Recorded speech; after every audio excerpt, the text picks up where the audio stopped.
దేవుడు యోబును అడుగుతున్నాడు, భూమికి పునాదులు వేసినప్పుడు అసలు నువ్వు ఎక్కడున్నావయ్యా? భూమికి పునాదులు పడ్డప్పుడు మనం ఎక్కడ ఉన్నాం? యేసయ్యను క్వశ్చన్ చేసే అంత గొప్ప వాళ్ళమా మనము? కాదు కదా. కాబట్టి ఆయన అద్భుతాలు చేసే గొప్ప దేవుడు. ఇంకా ఆయనను తెలుసుకోవాలి. మన జీవితం అంతా నేర్చుకుంటుండాలి. ఎన్నో విషయాలు నేర్చుకోని విషయాలు మనకు ముందున్నాయి. ప్రియమైన దేవుని బిడ్డలారా, జీవితం అంతా నేర్చుకుంటూ ఉండాలి. ఏదో ఒక రకంగా దేవుడు నేర్పిస్తూనే ఉంటాడంటాడు. రాత్రింబగళ్ళు దేవుని సన్నిధిలో ఉండి ఎంత నేర్చుకున్నా ఇంకా తక్కువే. ఆయన ఒక ప్రశ్నేస్తున్నాడు యోబుకు. చూడండి, భూమికి పునాదులు వేసినప్పుడు అసలు నువ్వు ఎక్కడున్నావయ్యా? ఇంకేమంటాడు?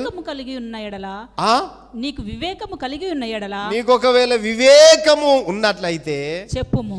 చెప్పయ్యా, నీకు వివేకం ఉందా? భూమికి పునాదులు వేశాను, ఆకాశంలో నీళ్లను పరిచాను, భూమి కింద నీళ్లు ప్రవహించేటట్టు చేశాను, సముద్ర జలాలను మీరు బార్డర్ దాటి రావద్దంటే బార్డర్ దాటి రావడం లేదు. ఇవన్నీ నా చేతి పనులే, నాకు అధికారం ఉన్నది. ఏది పొమ్మంటే పోతుంది, ఏది రమ్మంటే వస్తుంది, అక్కడ ఆగుమంటే ఆగుతుంది, రమ్మంటే వస్తుంది. ఈ సృష్టి మీద అధికారం ఉన్నదని ప్రభు సెలవిస్తున్నాడు. ఆఫ్టర్ ఆల్ ప్రజలకు భోజనం పెట్టలేడా? ఆఫ్టర్ ఆల్ రోగం బాగు చేయలేడా? ఆఫ్టర్ ఆల్ నీకు నాకు ఒక గృహం ఇయ్యలేడా? ఆఫ్టర్ ఆల్ ఆయనకు చాలా చిన్నది.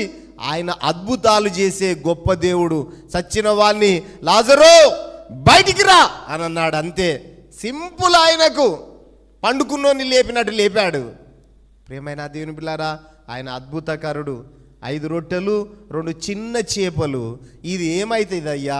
ఇది కొంచెం కొంచెం పెట్టినా చాలదయ్యా. ఇది ఏమవుతుందయ్యా? చిన్న చేపలయ్యా అని అక్కడక్కడనే బాయిల కప్పలాగా అక్కడక్కడనే గింతే. అంతేకాదు, ఆయన గొప్ప దేవుడు.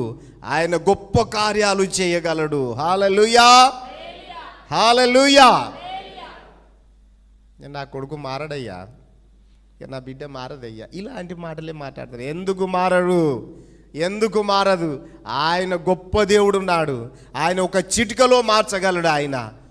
ఆయన కొరకు కనిపెడతా అని మనము నిరీక్షణతో ముందుకెళితే, ధైర్యంతో ముందుకెళితే, ఆయన మీద నమ్మకం ఉంచితే అసాధ్యమును సుసాధ్యం చేసే గొప్ప దేవుడు. ప్రియమైన